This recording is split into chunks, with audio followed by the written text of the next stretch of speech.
सत्य, तथ्य र निष्पक्ष खबरहरूको सङ्गालो न्युज 25 मा सहकर्मी साथी सुस्मिता पुयालको साथमा म राजु बोहराको नमस्कार। सुरु गरौँ दिनभरिका न्युज 25। बैतडी महाकाली नदीमा डुङ्गा दुर्घटना हुँदा एकजनाको मृत्यु साथै एकजना बेपत्ता, ज्यान गुमाउनेमा शिवनाथ गाउँपालिका 1 की 13 वर्षीय मिना साउद रहेको खुलासा। अन्य 8 जना भने सकुशल रहेको जिल्ला प्रहरी कार्यालयको जानकारी। दुर्घटनाको कारण खुल्न नसकेको र अनुसन्धान अझै जारी। महोत्तरीमा नक्कली नोट सहित एकजना तरकारी व्यापारी पक्राउ पर्नेमा डुबरबन्नाका 44 वर्षीय सकुन महत्व रहेको खुलासा। गौशाला बजारमा तरकारी खरिद गर्ने क्रममा किसानलाई नक्कली नोट दिएपछि सो घटना बाहिर आएको जानकारी। बरामद भएको नोट र पक्राउ परेका महत्वमाथि थप अनुसन्धान जारी। बागमती प्रदेशका सभामुख सानु कुमार श्रेष्ठको निमन्त्रणामा स्पेनका सभामुख ब्लान्का मार्टिन डेल्गाडोको नेतृत्वमा 24 सदस्यीय मन्त्रीमण्डल आज बिहिबार काठमाडौँमा त्रिभुवन अन्तर्राष्ट्रिय विमानस्थलमा सभामुख श्रेष्ठ लगायत प्रदेश सभा सचिव, परराष्ट्र मन्त्रालयका उच्च अधिकारीको स्वागत। 6 दिनको भ्रमणमा आएको स्पेनी मन्त्रीमण्डलले नेपालमा रहँदा विभिन्न विशिष्ट व्यक्तित्वहरूसँग भेटवार्ता गर्नुका साथै विभिन्न धार्मिक स्थलको अवलोकन भ्रमण गर्ने कार्यक्रम।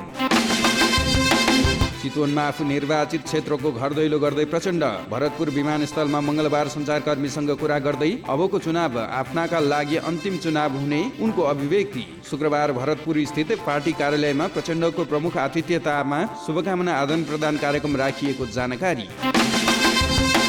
सर्वोच्च अदालतका पूर्व न्यायाधीश भैरव लम्सालको निधन। काठमाडौँको मेडिकेयर अस्पतालमा उपचारका क्रममा 83 वर्षको उमेरमा आज बिहान उनको मृत्यु भएको जानकारी। उनको आजै अन्त्येष्टि गरिने परिवार स्रोतको भनाई।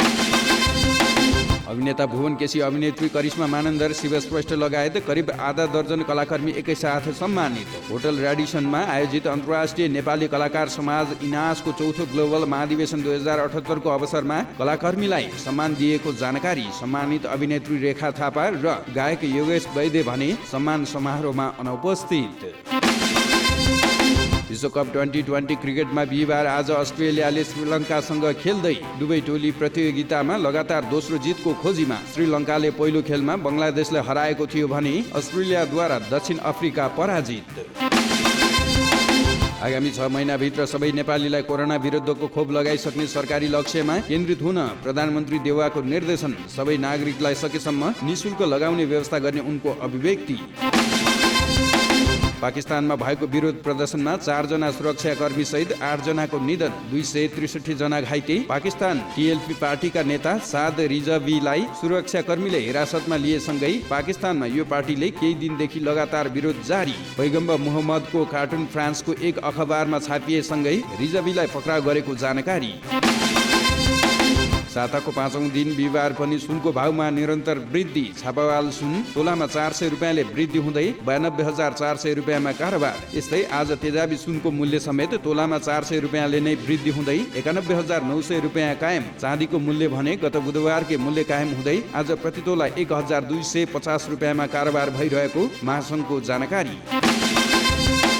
यही दिनदेखि अस्वस्थ भएकी शहरी विकास मन्त्री रामकुमार झाँक्री अस्पताल भर्ना। ज्वरो र निमोनियाको सामान्य लक्षण देखिएपछि बुधबार बेलुका वीर अस्पतालमा भर्ना गरिएको उनको सचिवालयको जानकारी। स्वास्थ्य परीक्षण भइरहेको र रिपोर्टहरू आउन बाँकी रहेकाले सम्पूर्ण भेटघाट बन्द। यस वर्षको श्रम रोजगार पत्रकारिता पुरस्कार 3 जनालाई प्रदान। बुटोलबाट काम गर्ने अमृता अनमोल कान्तिपुर पहिलो पुरस्कार, रमेश भारती शिलापत्र.com दोस्रो पुरस्कार र अनिल अधिकारी साझा सवाललाई तेस्रो पुरस्कार प्रदान गरिएको। काठमाडौँमा आयोजित एक कार्यक्रममा राष्ट्रिय मानवाधिकार आयोगका अध्यक्ष तपबहादुर मगरद्वारा पुरस्कार हस्तान्तरण। राजीनामा दिनुपर्ने चौतर्फी दबावमा रहेका प्रधान न्यायाधीश चोलेन्द्र शमशेर जवराले आज पनि तोके मुद्दा सुनवाईका लागि एकल इजलास। 28 वटा मुद्दा सुनवाई गर्ने प्रधान न्यायाधीश राणामाथि न्यायिक विचलन, राजनीतिक भागभण्डा तथा भ्रष्टाचारमा संलग्न भएको आरोप, तर आफूले कसैको दबाव र प्रभावमा आएर राजीनामा नदिने उनको अडान। ज्योति विकास बैंकद्वारा आजदेखि संस्थापक शेयर बिक्रीमा। उक्त शेयर खरिद गर्न प्रति किता 150 रुपियाँ निर्धारण। कार्तिक 17 गतेसम्म न्यूनतम 1000 कितादेखि अधिकतम सम्पूर्ण कितासम्म माग गर्न सकिने बैंकको व्यवस्था। नेपाल राष्ट्र बैंकले बैंकिङ प्रणालीमा तरलता व्यवस्थापन गर्न रिपोर्ट मार्फत 20 अर्ब रुपियाँ तरलता बजार पठाउँदै यही कार्तिक 4 गते 7 दिन अवधिको 10 अर्बको रिपो बजारमा पठाएकोमा आज परिपक्व हुँदै बैंकहरूले तरलता अभाव भएपछि स्थायी तरलता सुविधा उपयोग गरिरहेको जानकारी।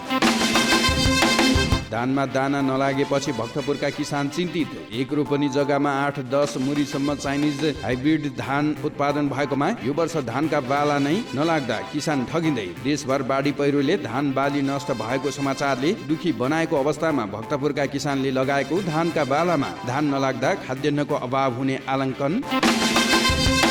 रूपन्देहीको भैरवा स्थित भीम अस्पतालमा अक्सिजन प्लान्ट स्थापना 2 करोड 60 लाख लगानीमा स्थापना भएको प्लान्टको बिहिबार लुम्बिनी प्रदेश सरकारका स्वास्थ्य जनसङ्ख्या तथा परिवार कल्याण मन्त्री इन्द्रजित थापाद्वारा उद्घाटन। अस्पताललाई जिल्लाको नमुना अस्पतालको रूपमा अघि बढाउने उद्देश्यसहित काम भइरहेको अस्पताल विकास समितिका अध्यक्ष नारायण प्रसाद भण्डारीको जानकारी। कोरोना संक्रमितको संख्या बढेसँगै रुसको राजधानी मस्कोमा फेरि लकडाउन सुरु। औषधि पसल र सुपरमार्केट बाहेक सबै पसलहरू बन्द। एकै दिन 1100 जनाको कोरोनाका कारण मृत्यु भएको तथ्याङ्क। चिकित्सकहरूका अनुसार धेरै जसो बिरामीले खोप नलगाएको बीबीसीको जानकारी। सिराहामा एक वृद्धको शव फेला। उक्त शव विष्णुपुर गाउँपालिका 2 बौवाहाका 70 वर्षीय किशन यादवको रहेको जिल्ला प्रहरी कार्यालय सिराहाको जानकारी। शव सडक छेउमा फेला परेपछि दुर्घटनाको अनुमान।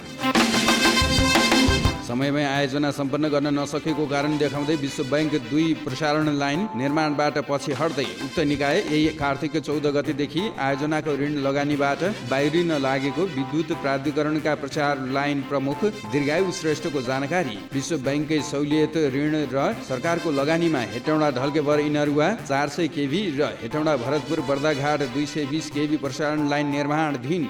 1 दशक बितिसक्दा पनि काम सक्नुको साटो अझै ढिलाइ भएको कारण देखाउँदै विश्व बैंकले हात झिकेको प्राधिकरण स्रोतको दाबी। थापाथली स्थित नर्विक इन्टरनेसनल अस्पतालमा आगामी शनिबार स्तन क्यान्सर सम्बन्धी निशुल्क ओपीडी सेवा सञ्चालन हुँदै। स्तन क्यान्सर विशेषज्ञ डाक्टर वानिरा गिरीद्वारा शनिबार 10 देखि 12 बजेसम्म निशुल्क ओपीडी सेवा दिने अस्पतालको जानकारी। निशुल्क ओपीडी सेवा लिन चाहने नर्विक अस्पतालको कल सेन्टरको नम्बर 59 700 32 मा सम्पर्क गरेर आफ्नो नाम अग्रिम टिपाउन सक्ने सुविधा। सर्वोच्च अदालतमा प्रधान न्यायाधीश र न्यायाधीश बीचको विवादलाई लिएर माइती घरमा प्रदर्शन। न्यायालयको गरिमा धरापमा पर्ने गरी न्यायपालिकालाई विवादमा तानिएको भन्दै केही युवाहरूद्वारा सडकमा भेला भएर दबाव। इजलास बहिष्कार गरेका न्यायाधीशहरूलाई नियमित काममा फर्काउनु पर्ने माग। हडतालकारीले न्यायाधीशलाई जनताले घिसारेर सडकमा लानै पर्छ भनेर मुख्य ब्यानर सहित प्रदर्शन। काठमाडौँको सिनामङ्गलमा टिप्परको ठक्करबाट मोटरसाइकल चालकको मृत्यु। ज्यान गुमाउनेमा 25 वर्षीय सुनिल प्रसाद महतो रहेको खुलासा। टिप्पर चालक प्रहरीको नियन्त्रणमा, थप अनुसन्धान जारी। हुम्लाको नाम्खा गाउँपालिका स्थित 5000 मिटर अग्लो न्यानु लेकको सडकमा जमेको हिउँ मेसिनबाट पन्छाइने। हिमालपारीको गाउँ लिमीमा खाद्यान्न पुर्याउन न्यालु लेकको सडकमा जमेको हिउँ पन्छाउन लागि जानकारी। गाउँपालिकाले लेक क्षेत्रको हिउँ पन्छाउनको लागि अध्ययन गर्न टोली समेत खटाउँदै।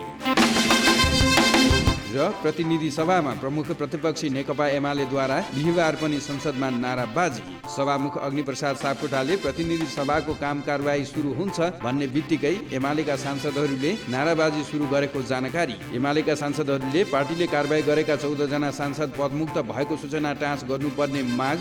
सूचना टाँस नगर्ने भए सभामुखले राजीनामा दिनुपर्ने चेतावनी।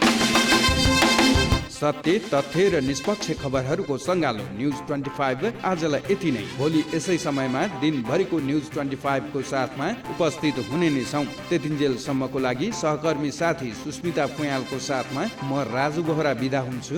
नमस्कार।